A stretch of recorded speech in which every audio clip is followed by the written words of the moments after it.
Ladies and gentlemen, I bring you a message of hope, not fear. A message that I hope will galvanize us all into much needed action. The problem is quite simple. Anarchy and chaos prevails in Washington, D.C. because the federal government has seized powers to which it is not entitled to and is passing masses of laws that are 100% unconstitutional. And when you get men setting themselves up as greater than the Constitution of the United States, you get anarchy and eventually tyranny. It's taken me 25 years to come to the conclusions that I have come to. And I want to tell you that one of the biggest things I discovered in my work was the existence of a supranational committee composed of 300 men. I came across this quite by accident when I was serving in Africa, in Angola, and I was given a series of documents which were only supposed to be handed in to top-level people. They were what we called above the top level of classification of intelligence documents. And there I discovered that whilst I thought I was in Africa fighting against the invasion of the communists, I was in fact fighting to introduce socialist regimes in the black African countries, and that I was actually working for a committee called the Committee of 300, also known in intelligence circles as the Olympians. In my book, The Committee of 300, which took 20 years of research, and incidentally, I was only a little bit behind with Karl Marx. He spent 30 years in the British Museum in London, where he got most of his things from. I point out that the British East India Company was the most powerful trading company in the world. They made their massive monies out of the dope trade. They first grew prime poppies in Kew Gardens in Kensington, London, got the best producing opium poppies. They then shipped them to Benares in India, where they began a massive plantation of poppies, opium producing poppies. They then used their famous tea clippers to transport the poppies in the form of raw opium to China. And by their military force, they imposed an opium policy on China that turned the Chinese nation into a nation of addicts. And they enforced this policy, which was known to the royal family and Lord Gladstone, the Prime Minister, and every one of the lords and ladies in England. And they made a massive, huge fortune. In researching these documents in India House in London, I came across some of the manifests of the old tea clippers and the numbers of kegs of opium they carried and the values. And I totaled up these things, and I found to my astonishment that if we took 1970 as an optimum year for profits in General Motors and Ford, in 1 year, the opium trade with China was 3 times the profits of the combined profits of Ford and General Motors in 1970. And this was shared by 300 people. That was the committee that ran the British East India Company. They all had equal voting rights. They could not outvote each other, and of course they were sworn to secrecy. The descendants of the British East India Company today run the United States. These 300 men in the Committee of 300 still run the world today with an iron fist. Their wealth is untold, cannot be measured. I know, I looked at some of the records that I could find in Italy, in Rome. I've done most of my work on location, and this has always been invaluable to me. And I came across the families in Italy who were called the Fondi, meaning the people who had all the money. They were all members of the Committee of 300, the Lucatis, the Recanatis, the Volpi du Miseratis. These people are so wealthy that they would make David Rockefeller look like a piker. That is how rich they are. And this is the committee that runs the world. Now, in my book, The Committee of 300, I name every one of them. This is not a book that talks about they. It gives you specifics. And I must say I do the same thing in my new book, Socialism, The Road to Slavery, which was 10 years in researching. On July the 4th, 1789, George Washington told the Congress, it is necessary for us to impose tariffs to protect the manufactories of our colonies. That was the first trade barrier. Now, let us dispose for once and for all with the words that have been implanted on our minds, like isolationist, and you are for restricted trade, and you are against global trade. The United States of America did not grow great on global trade. The United States of America grew great on the hard labor of the people who lived in those days and the wise protection barriers put up by President George Washington, because immediately after the war they tried, the British, to try to down the United States through so-called free trade, which is nothing but piracy. Free trade, ladies and gentlemen, is a one-way street which allows other countries to dump their products on our markets to the detriment of our own people. That's what free trade is. It's strictly a one-way street. The trade barriers were increased by Lincoln, Garfield, and McKinley, and all three presidents paid with their lives for that policy. Disraeli was particularly incensed with Lincoln. Disraeli was the British Prime Minister at the time, and he ordered British MI6 to assassinate Lincoln, which is what they did, the same way as British MI6 publicly executed President John F. Kennedy at a later time. Our founding fathers and our presidents saw the value of trade barriers. They realized that we, if we wanted to progress, were not to be the dumping ground of the world. And I'm going to leave that subject for now and return to it later. The format that I want to use this morning is the type of questions that are most often asked of me. I've spoken to hundreds of thousands of people across the United States and worldwide, and I've been on many, many radio shows, and these type of questions, we note them, and this is what comes up most of all. Who and what is the Committee of 300? Well, I've dealt with that. I've told you this is a supranational body that knows no boundaries, respects the laws of no countries. The first time that they were publicly announced was by a German socialist by the name of Walter Rathenau.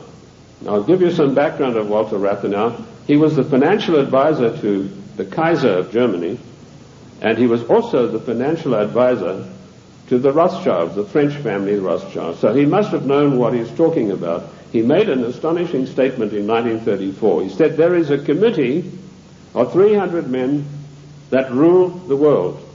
They are known only to each other, and nothing happens without their consent. When former head of state Mikhail Gorbachev visited the United States a few years ago, flanked by George Bush and Quayle, he opened his Gorbachev Foundation in the United States. And he let slip, he said, this is being done with approval of the Committee of 300. CNN cameras were on him. They immediately switched. Now, I wrote to CNN and I said, could I have a transcript of this program, which they said was available. I never got a reply. I followed it up with letter after letter, but nothing ever came of it. The point I'm trying to make, ladies and gentlemen, is that the federal government, the secret upper-level parallel government that runs the United States, does not want you to know that you have an upper-level parallel government that calls the shots, that dictates what is going to happen to your life and mine. So that's how I found out about the Committee of 300.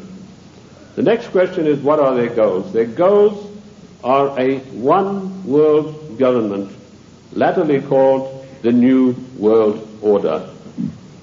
The one-world government began with King George III. At the time that the colonists were brave enough to take him on, King George was already busy formulating a one world government, and he had lined up at least 50 countries that were willing to come into this future world dictatorship with him. The goals then, very simply stated, are to make the world over into a one world, new world order dictatorship controlled utterly and completely by this Committee of 300. How can they possibly carry out their goals? That's the next question that I'm often asked. They do it by dint and by virtue of their fantastic wealth and the fact that they control thousands of the top banking institutions, the political organizations, insurance companies. In fact, one of the giant insurance companies, a man called me and said, "Do you mean to tell me that they are controlling the Metropolitan of New York?" I said, "The Metropolitan of New York is peanuts." He said, "How can you say that? That's a giant American company." I said, "Well, compared with the Sicurezza de Generali di Venezia, it's peanuts. That's the biggest insurance company in the world. They control in that organization everything that happens in the world in the insurance field comes out of Venice. That's why Venice is so important, because in Venice we have the black nobility. Now that has nothing to do with the color of the skin of the people, and I'm going to come back to them as we go along. So the goals are a one-world dictatorship of the most brutal kind, and how they carry it out is they have these interface banks, insurance companies, mining conglomerates, every conceivable control in politics, including the Democrat Party of the United States, which is, of course, since 1980 behind closed doors at a secret caucus in Washington, D.C. The Democrat hierarchy took on the goals of the old Socialist Party USA, i.e. based upon the Communist Manifesto of 1848. If you have a copy of my book, and I'm not pushing it, but in my book, The Committee of 300, I list every one of their huge, gigantic corporations, how they interface. And this, ladies and gentlemen, is an eye-opener, because it gets right down to the nitty-gritty of your everyday life in the cities and towns across the United States. So they carry out their goals through existing organizations. And also, of course, they have built up some special organizations of their own. When I first started writing in America, when I came here in 1969, I revealed the existence of an organization called the Royal Institute for International Affairs, which is located at Chatham House in 10 St. James Square in London. I also revealed the existence of the Club of Rome, the Cini Foundation, the Mont Pelerin Society, the Order of St. John, which was known but not known. And I listed all of these secret societies that run the world as executive arms of the Committee of 300. So it controls the world through all of these. The Royal Institute for International Affairs is the executive arm of this committee, which gives instructions to the United States government to this very day. The chain of command is as follows. Every Secretary of State that has been appointed since 1919 is appointed by the Royal Institute for International Affairs. That may come as a shock for you.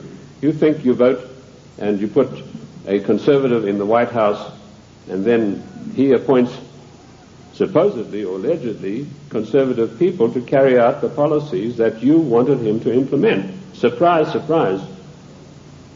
I ask you to find me a conservative Secretary of State since 1919. And if you search diligently and apply the correct rules, you will come up blank. Every one of the Secretaries of State was chosen in London by the Secretary of State, as was Wilson, the President Wilson, as was Roosevelt, as was James Earl Carter. He was specially chosen because he'd had 3 mental breakdowns, and they felt he would be a good guy to manipulate. Oh, I'm talking facts. I'll tell you the story of that. In my World in Review news magazine, I wrote that, James, I'm digressing a bit here, but it's necessary to do that now and then. It's not a sign of a bad speaker, although I don't put any laurels around my own neck. But James Earl Carter was not a known entity in the American scene. I first heard of him through my intelligence contacts, particularly my French sources, who were one of the best in the world after MI6, and he told me, your next president is going to be a peanut farmer from Georgia. And I said, how come? He said, right now they're meeting at the Dorchester Hotel in London. And if you get your Fanny over there, he said, you'll find that there's a lot of goings-on you might like to look at. And lo and behold, that's what was happening. The Royal Institute for International Affairs had ordered David Rockefeller to find a candidate who was totally weak, preferably a little mentally weak.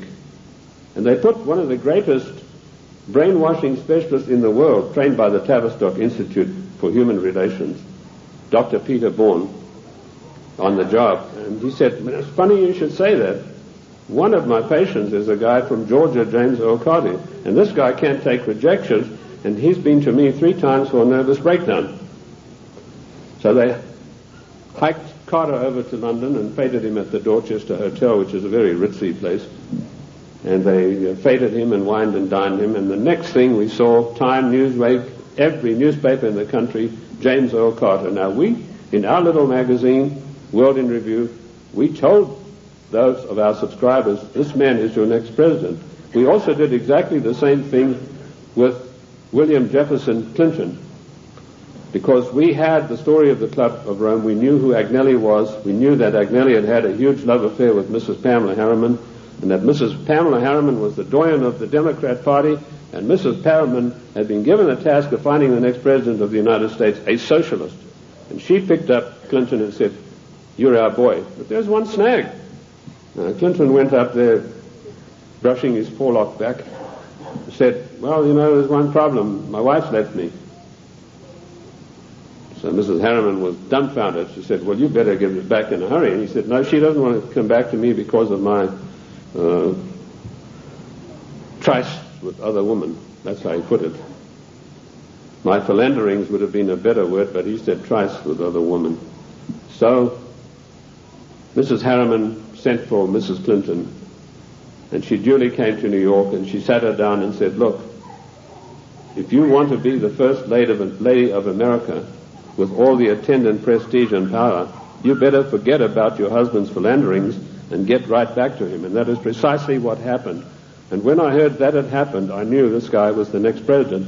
And we wrote that in our news magazine. And sure enough, a year later, here came marching into the scene William Jefferson Clinton. So the RIA, the Royal Institute for International Affairs, does control everything that happens in the United States. They give their orders to the Morgan Guarantee and Trust Bank on Wall Street. And the chief executive officer of that organization is Dennis Weatherstone. And he duly relays the orders over to the Secretary of State, whoever that happens to be. And he then relays the orders to the President. There was one exception to this, and that was during the illegal, 100% unconstitutional Gulf War. Now, I'm going to use a word, and I apologize to the ladies for this, but I need to tell you this graphically to illustrate the power that the Royal Institute for International Affairs exercises over the affairs of the United States of America. When George Bush was hesitating and didn't know whether he should get into the Gulf or not, the Prime Minister of Britain, Mrs. Margaret Thatcher, came over to the Committee of 300's headquarters at the Aspen Institute, Colorado, and this is the phone call that she had with George Bush. She said, George, this is Margaret. Apologies to you, ladies president. Get your ass up here. I've got some orders for you about the Gulf War. And Bush went scurrying up there like a little messenger boy. And the next thing we know, there was this massive outpouring of propaganda to start a war against the nation of Iran, a nation that had never done this country one iota of harm.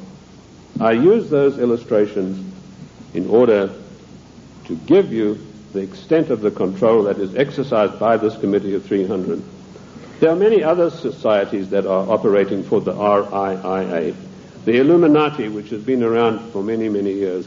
I've written a work called The Illuminati in America, 17 1984 to 1994. A lot of people think this is an ancient secret society that's gone away. They think that Adam Weishaupt had a quarrel with the Catholic Church and that's it. Don't you believe it? 13 of the top families in the United States are in the Illuminati today, and they have a big say on everything that happens politically in this country. Then we have the Society of Cincinnati, which I don't think many of you will have heard about. That is an ultra secret society to which every president of the United States is forced to belong, including our so-called conservative presidents. And I point this out to you to show you that it doesn't matter who is in the White House. This committee of 300, through the Royal Institute for International Affairs, through the Council on Foreign Relations, exercises complete control. But their strongest arm is called the Club of Rome. Now, when I first heard of the Club of Rome in 1969, I immediately began my investigation. And as Ken told you, all of my investigations have been done on location. Every one of them. The Club of Rome is one of the most insidious, baneful organizations in existence today, which has done intolerable, immeasurable harm to the United States of America. This committee of 300 told a man called Aurelio Pecci to form this Club of Rome with the main object of bringing down the industries and the agricultural development of the United States. He immediately wrote a paper in which he said there are too many people on the earth, and that the United States, with its industrial development, its agricultural development, is responsible for this curse of overpopulation. And he picked up the documentation for his work from Lord Bertrand Russell, a senior statesman of the Committee of 300. And Lord Bertrand Russell had written a work called The Impact of Science on Society. And if you can ever secure a copy of that book, which I doubt you'll be able to get, you will see in there that he said the world is grossly overpopulated and we have to get rid of at least half of the world's population, and it doesn't matter how we do it. So the Club of Rome was instituted and organized to start an attack on the world's population using the United States as the whipping boy. And they came up with a paper called the Zero Growth Post-Industrial Plan for Industry and Agriculture for the United States of America. 3 days after that plan was accepted as official United States policy by James Earl Carter, I was able to, through my intelligence people, get a copy of this insidious document. Basically what it said was that the middle class in the United States of America had to be destroyed, because in the coming push to a world order, the middle class would be the stumbling block, because history had shown that the peasant class in ancient days, when they had revolted, were just easily crushed. There was no resistance. But now had grown a new super class of people in the United States called the middle class, who had long-term employment, who had job security, who were well paid, who could afford to buy the products that were made by the United States and didn't need to buy products from China or anywhere else. And the Club of Rome post-industrial zero growth paper said this has got to stop. We have to bring down the middle class of the United States. And the way that we will do this, the way that we will accomplish this task, is by crushing their industries. In 1980, based on this report, I wrote a small work, a booklet, called The Death of the United States Steel Industry. And in that I told of a French aristocrat by the name of Etienne d'Avignon. And I'm sure there's not a single steel worker in America out of a job who's ever heard of this man's name. But they put this aristocrat onto the job of destroying first the steel industry. In my book in 1980, I said that by 1985 we would have silent blast furnaces. The rolling mills would be stopped. There would be no more shipbuilding. We'd have thousands of skilled workers who'd passed the skills of their trade down for generations, who were forever dispossessed of their jobs. If you go to the northeast United States today, ladies and gentlemen, and I've just been up in Cleveland where I had a very good radio address I gave there, you will find that what I said in 1980 has unhappily come to pass. In 1970, the United States had 5,000 ships built by good United States know-how, using good United States steel. 5,000 ships sailing the high seas. Last year, we had exactly 270 such ships, and at least 50,000 steel workers permanently out of a job, jobs that will never come back. What happened? Did we suddenly lose our marbles? Did we suddenly lose that great American know-how of getting things done? Did we lack finances? Did we run out of money? No. None of those things happened. What happened was this dastardly Club of Rome had sent their emissaries to the United States to deliberately destroy our steel plants. And they did it by opening the doors of so-called free trade. And everybody who signed the NAFTA treaty and everybody who signs the GATT treaty when it passes is a traitor and a seditionist.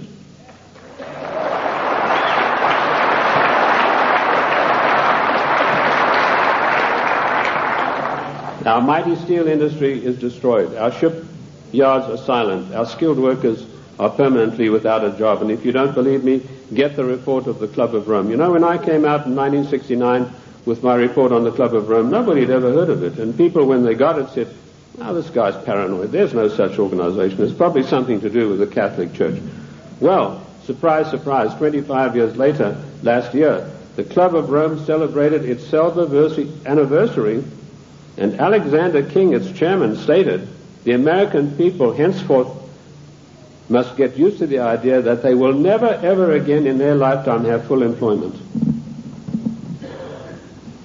What a scandalous thing that our government is fully cooperating with this organization built up by the Royal Institute for International Affairs to destroy the middle class of the United States and to add to the policies of global genocide. And that brings me to the next question. What is the Global 2000?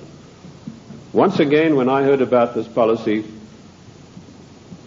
it was 3 days after it had been accepted by the United States government as its official policy.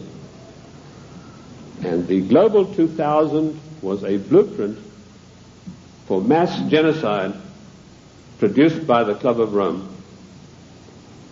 Basically, what the Global 2000 calls for is the destruction of half of the world's population by the year 2050. Hence the title 2000. They built a case based on Bertrand Russell and H.G. Wells' findings that the world was going to be overpopulated, would be a terrible place to live in. That was picked up by a fellow called Robert Strange McNamara, and a stranger individual you're not likely to meet in this world. And this Miller had a conference of all the leading bankers about 12 years ago, and he said the biggest menace facing the world today is the American middle class and overpopulation. He linked the two together. And he said, by the year 2050, this is the state of the world. All of these unfed, unwashed people, no jobs. He said, do we want to live in a world like that? So the Global 2000 was a genocidal plan to take care of the people of the United States who don't have any jobs and who, like Alexander King said, are never going to get their jobs back, and the masses of people in other nations. That is why we had the sudden appearance of AIDS. When I was in the service, I was told there's a CAB experiment, that's chemical and bacteriological warfare experiment, going on in Sierra Leone, in Africa. That's a remote corner of Africa, West Africa, just above Liberia. If you look at your map, your atlas, and you'll see where it's located. Why Liberia? Extremely hard country to get to. You have to fly from London. That's the only way you can get there. You land on an island, and then you've got to take a ferry across to the mainland, and of course all people taking the ferry are heavily scrutinized. And I managed to work my way. I was told the Americans were doing the CAB experiment. I managed to work my way to within striking distance of a small mission station. And what I discovered was that these blacks were coming in from the bush to this mission station with broken arms or an ulcer on the leg or something like that. And they were ostensibly being treated there, but they were dead by the evening. What was actually going on was that a laboratory had been set up using Lassa fever virus. Now at that time, Lassa fever was one of 4 viruses that could jump the human-animal barrier. And it was a deadly virus. They were trying to create a virus that could be mass-produced and it could be sent out through the World Health Organization to get rid of millions of people in the world. But the Lassa fever virus proved uncontrollable. It killed 3 scientists who were working there. So the orders came from Washington, burn the place to the ground, and that's exactly what they did within a radius of 100 miles. They bottled up some of these viruses they'd been experimenting with and took them back to the Centers for Disease Control in Atlanta.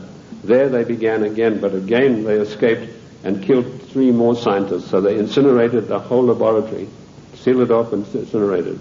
The same experiments are now going on in Harvard University right now. But they're not using the Lassa fever virus. That has proved to be too tough for them to handle. Instead, the United States government gave millions of dollars to the United States military chemical and bacteriological warfare establishment at Fort Detrick, and they began experimenting with the AIDS virus. I knew about the AIDS 3 years before the word ever came out in the world, in the United States particularly, because of my field work in Sierra Leone. The British government used their Portondown CAB facility. It's easier to get into the Bank of England vaults than to get into Portondown. All the deadliest viruses in the world are being crafted there, in pursuance of the goal, the Global 2000, to decimate the world. Shortly after this experiment had finished at Fort Detrick, the World Health Organization started a massive vaccination campaign. They said, for once and for all, we're going to wipe out the scourge of smallpox. They chose Africa and Brazil, launched a massive vaccination campaign. Immediately, AIDS began to appear. Thousands and thousands of people began dying of the strange new virus, which the World Health Organization then said had come from the bite of a green monkey. They forgot to tell you the green monkey's been there for centuries, and he'd been biting people, if he ever did, for centuries, but no disease of that nature had ever occurred. The World Health Organization deliberately took this virus, which was crafted from a series of animal viruses, including Mediavirus sheep, which destroys the brain, which is why you find AIDS patients get dementia probably first before any of the other AIDS-related complex diseases appear. And they began vaccinating innocent people on a massive scale, and they began dying like flies. Why Africa and why Brazil? Because those 2 countries had the biggest black population in the world. And I want to tell the black people of the United States of America, do not trust the Democrat Party. Do not trust government. Do not believe that government is your friend. To them you are dispensable, the same way as we are. Millions of people died. I went through Uganda on an inspection tour, and I saw whole areas decimated where previously there had been small towns and villages. There was not a living soul in sight. And that is going on today. The AIDS epidemic is completely out of hand. It swept the world. It's been swept under the carpet in the United States of America. We were told that this is a disease which is passed by homosexuals. True enough, but that's not the primary cause of it. This is a crafted virus that was spread throughout the world to decimate the population. Coming behind them, and we reported this about 2 years ago in our World in Review news magazine, is the Vibro 19 cholera virus, a deadly killer. You get this cholera in the morning. If it's not immediately treated with massive doses of expensive antibiotics, you'll be dead in a day and a half. This epidemic swept India, carrying away millions of people. I don't know if you've heard of it in the press. I doubt it. Behind that is a deadly strain of malaria, and some of our forces in Somalia contracted this disease. a strain of malaria which acts almost like the HIV virus. It attacks the human immune system. And behind that, the Black Plague. Now, you've had some experience with Black Plague recently. Experiments were conducted in this area and in California with the Black Plague, distributing them, these plague viruses, to definitive areas by means of enfolded scalar waves using extremely low frequency radiation, which was a warfare technique developed in 1934 by the great Soviet virologist V.A. Gertchev. This is not Buck Rogers stuff, ladies and gentlemen. This is today's deadly truth. So some of the Indian reservations were targeted, and all of a sudden they began dying of Black Plague. And then we were told, well, the harvest mouse droppings are responsible. Well, the harvest mouse has been doing his droppings for centuries, but none of them got the Black Plague before that. But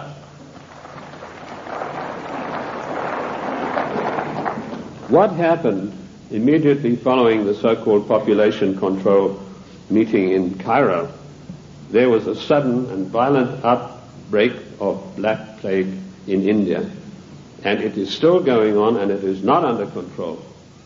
This is all part of the Global 2000 mass genocide plan. I know something about the Black Plague because in my research in the British Museum I discovered that the black Venetian nobility had none of their families or members had ever got the Black Plague. Yet the Black Plague, as you know, swept through Europe and killed half of the population of Europe. But none of their families ever got it. So I began seeking for the answers, and I found them in the Cairo Museum. So people said, well, how come, if these things are true, how are they going to protect themselves? They being the Committee of 300, their servants and their families, they have the means of protecting themselves by certain types of herbal compounds mixed with sugar. And they also have, of course, the protection of extremely low frequency radiation, where using the technology developed by the great virologist Gertchev, who proved that every living thing on this earth has a vibratory cycle, and he was able to measure the vibratory cycle of various deadly viruses, and by vibrating them double their cycle, he would kill them instantly. So that's one of the defensive weapons that these people have got that will kill the plague if they ever get it. The same technique, of course, will kill cancer cells. But the medical profession, run by the Rockefeller family, who own all the pharmaceutical companies, do not want you to know this, because when you go in for the doctor, he's going to write you a prescription for a chemical drug. There's no chemical drug benefit out of extremely low frequency radiation vibration. No profit to these people. So that's the Global 2000. Decimate the world's population, and particularly hit hard the United States middle class. How are they financing all of this stuff? They're financing it through the Fondi, who I mentioned to you earlier, the Venetian black nobility. Now, why are they called the black nobility? They're called that because of the vileness and the evilness of their deeds. These families date back to the 11th centuries, the Lucatis, the Recanati. They were called, and the Guelphs, by the way, I'll come to them, they're particularly interesting. They were called that because of the evilness of their deeds. They make Lucrezia Borgia look like a Sunday school teacher. They had so much money, which is the outcome of the drug trade, the years of investing, the years of gaining control of every mining, mineral, gold, oil, natural resource of the world, that they can afford to finance these things. So the black nobility are the ancient aristocrats of Venice and Genoa, and they called that because of the nature of their deeds. The black Guelphs were one of the worst of them. Now, interesting enough, the Queen of England, Queen Elizabeth II, is a Guelph. She's not a Windsor. This was a title that was evolved in 1935 by her father to put researchers off the track. I like to include myself in that category, although I wasn't doing it then. I was much too young to be doing it, but he didn't like that certain people were getting hot on the track of who this royal family actually was, and so this was put out that they are the House of Windsor. They are not. They're the House of Guelph, and it's important for us to know that, because every time there's a financial crisis, it follows a meeting of the black Guelphs upon the Royal Britannia yacht of the Queen of England which anchors off the coast of Venice, and all the world bankers meet over there and say, now this is what we're going to do to country X, this is how we're going to control this worldwide situation. And then they go off and give their orders to everybody. So that is the way it is done. I told you earlier that they controlled the United States. Even in the days of President Lincoln, they had him assassinated on the orders of Disraeli. And they then, of course, in later years, were able to elect one of the worst socialists we've ever had the misfortune to suffer under, Woodrow Wilson. Wilson was elected by a ploy. Of course, they got Teddy Roosevelt and the Bull Moose Party running as a supposedly third candidate to siphon votes off so that Wilson could be elected as a socialist president. Now, our eyes have been fixed on Moscow. We've been led down the garden path, ladies and gentlemen. All of the time we've been looking at Moscow, and we've been told what demons they are in Moscow. Rightly so. But all the time this was going on, the Trojan horse of socialism in Washington, D.C. has been stealing our country away from us. And in my book, Socialism, The Road to Slavery, I give you a full and factual description of exactly how this was done. In 1898, the Fabian Society, a socialist organization, sent Ramsay MacDonald, Prime Minister of England, to the United States to spy out the land. He came back and he said, there are two things in the way. You have a very strong middle class and you have the Constitution of the United States, both of which have got to be destroyed before we can socialize America. The first step they took was getting a socialist president in office in the form of Woodrow Wilson. Woodrow Wilson was controlled out of England by Sir William Wiseman, head of the North American desk of MI6. Now, in case you don't know MI6, it is the most powerful and the oldest of all intelligence agencies in the world. They taught the CIA. They taught the Vatican intelligence. They taught the French intelligence. They taught the Mossad. They taught the Cheka. Captain Hill of MI6 went out and set up the Mossad. And Captain Hill went to Russia and helped the Bolsheviks set up their single-cell apparatus. Sir William Wiseman was the controller of Wilson through Colonel House. Now, who is Colonel House? He was an unknown person who emerged out of Texas. His father served the Rothschilds during the Civil War, and he emerged out of the war as the only person in Texas who'd made any money. And House was sent to Washington in order to control the first socialist president, and he took his orders from Wiseman, and House lived but a few blocks away from Wilson, and above him, Wiseman had an apartment. And that type of control is not gone. It is still here to this very day, right now, as I speak to you. Other questions? Give us some examples of what you're talking. How do we know that what you're saying is true? I'll refer you to the great soldier son of the United States of America, General Douglas MacArthur, a great patriot, a great warrior, a great Christian. When Douglas MacArthur was in Korea, he and General Stratemeyer of the Air Force devised a plan that would have put China out of action for the next 50 years. He submitted this plan to Washington. An arch-socialist, one of the most vilest preachers who ever walked this earth by the name of Dean Rusk, immediately summoned the President of the United States to a meeting in Blair House. And he said, Mr. President, we have seen the plan submitted by General Douglas MacArthur, and there's no way in the world that you can allow him to implement this plan. And Truman said, why not? He said, you know very well that anything that relates to China has to be cleared by the Royal Institute for International Affairs first. And he said, they don't want you to do this. And MacArthur was not allowed to carry out his plan. And 50,000 sons, beautiful Americans, were slaughtered on the battlefields of Korea needlessly because of orders from the Royal Institute for International Affairs. And that same institute is controlling President William Jefferson Clinton to this day. MacArthur was eventually bowler-hatted on the orders of the British government. I mentioned earlier the death of John F. Kennedy. Given the methods that are well known in intelligence circles of how to get rid of bothersome people, it would have been a very simple matter to make it look as though Kennedy had died of a heart attack or some other natural cause.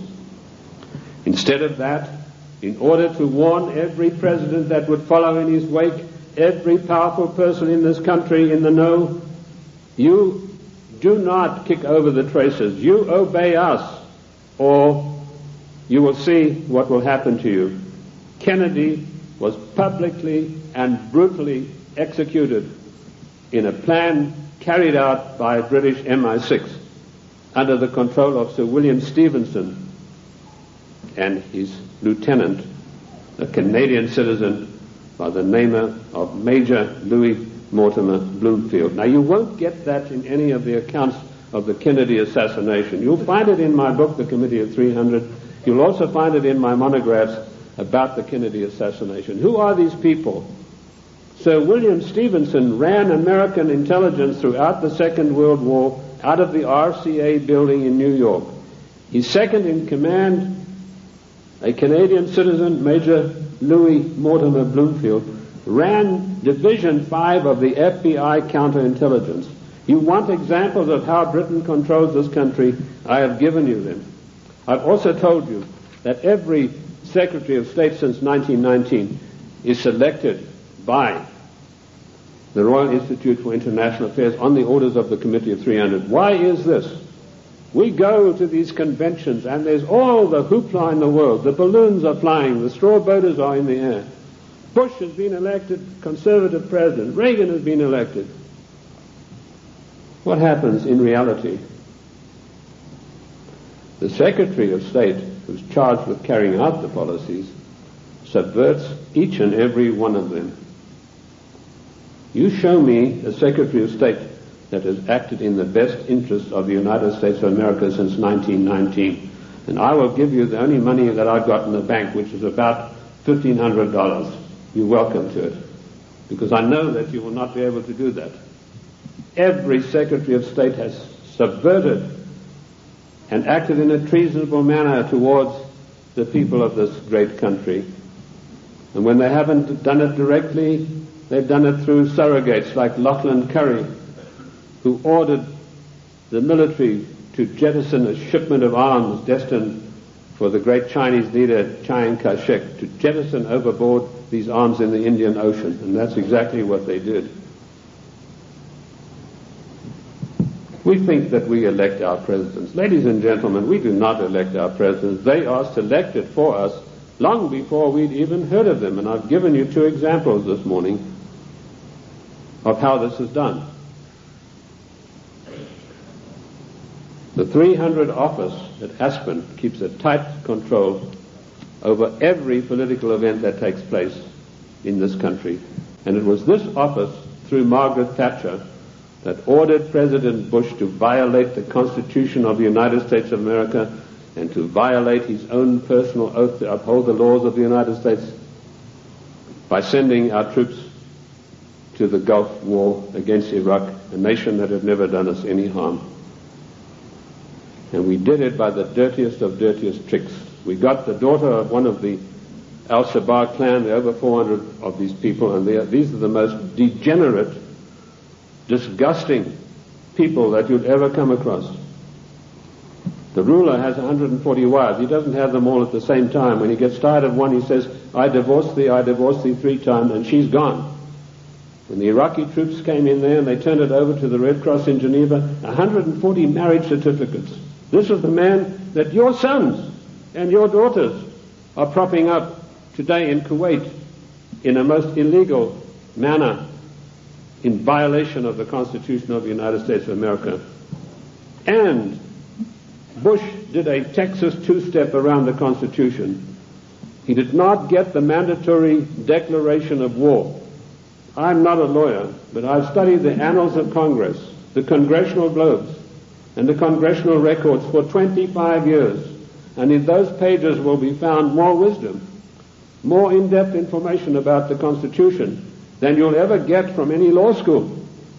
Anyway, most of the law schools have professors far to the left of Marx, and they don't know anything much about the Constitution. I talked to a few people, one lawyer in Congress. I said, what do you know about the Constitution? Well, I got one semester of law when I was at law school, and in that was something about the Constitution. Our Constitution is not even taught in the United States school system. Isn't that an utter shame and a resounding disgrace? Bush said the troops...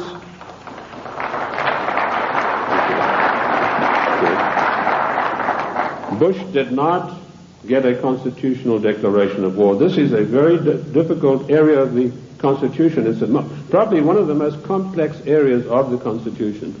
It's a 5-step process that involves both houses making separate declarations, then joint declarations, then the army has to be informed, and then the public has to be informed, and then we have to be told whether this is a private war or a public war, i.e.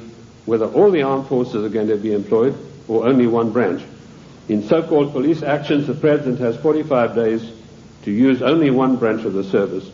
Bush violated his oath of office by going to the United Nations, to which we do not belong, and getting them to give him a so-called color so that he could send our troops to the Gulf. Our troops to this day are in the Gulf illegally, in violation of the Constitution of America, and we're still paying for it. The story that the Gulf states put up all the money, you go and ask the General Accounting Office, as I did, how much money have they paid? We are still paying for the Gulf War, and now we've got another huge bill to meet, billions of dollars, for Clinton's fantasies,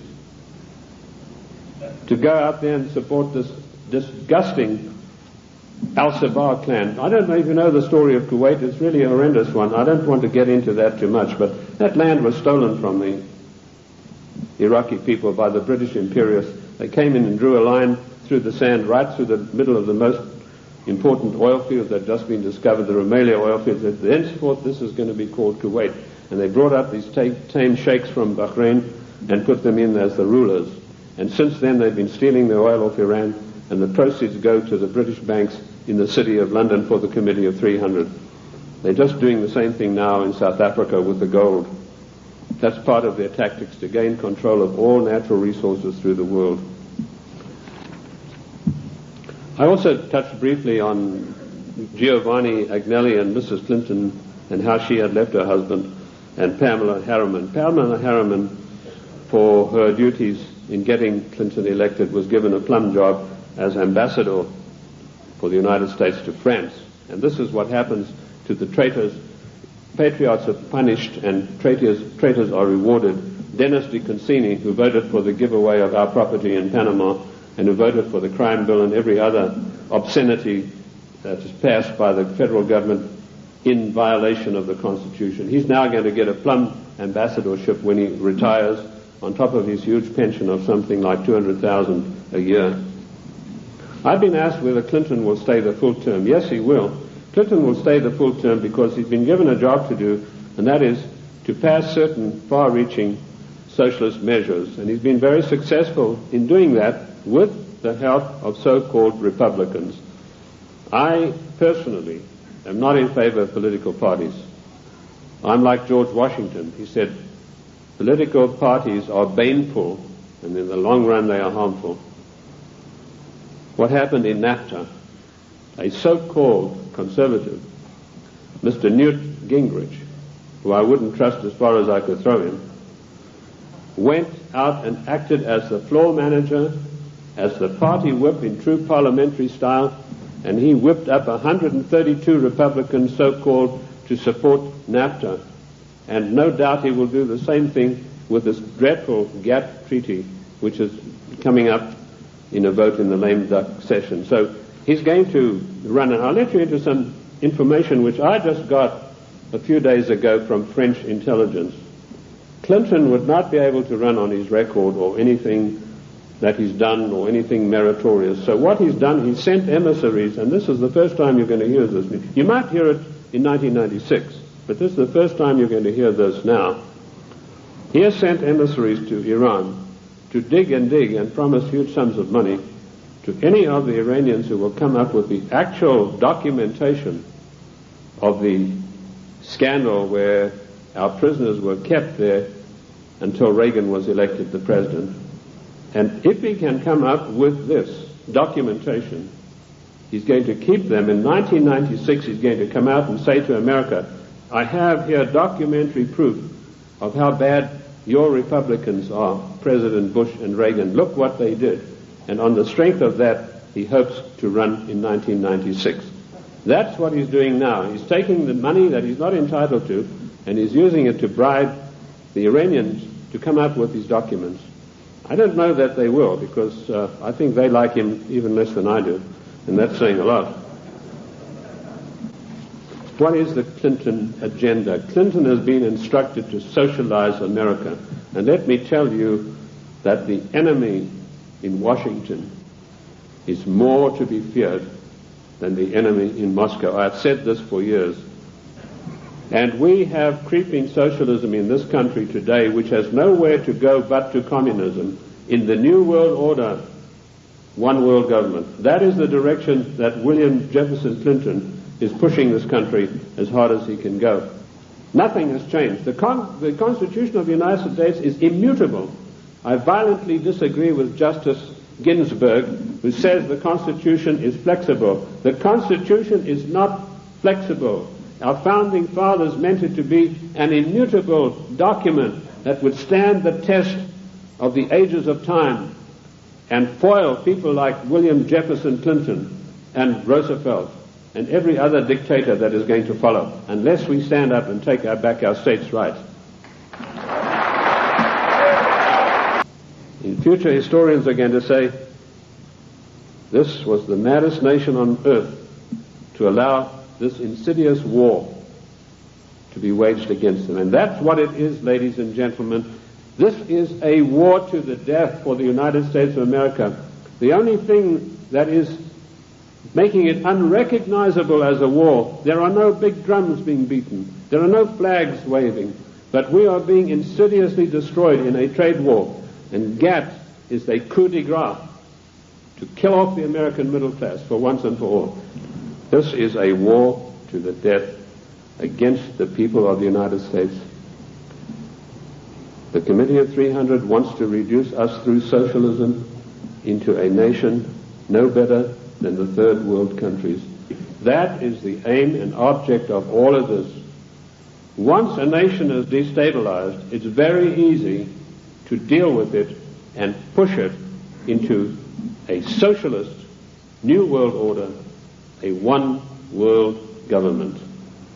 Ladies and gentlemen, I want to say to you today, the time has come for us to recognize that we are 50 individual nations.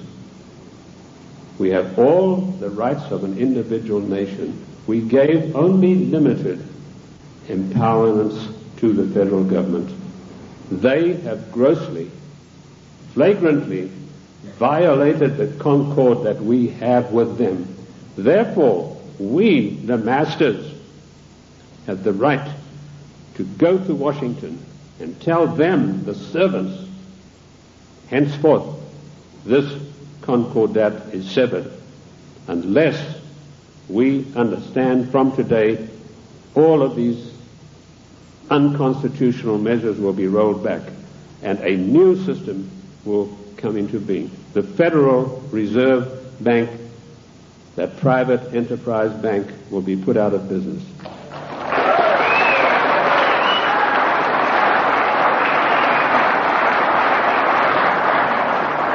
Ladies and gentlemen, this is not anarchy.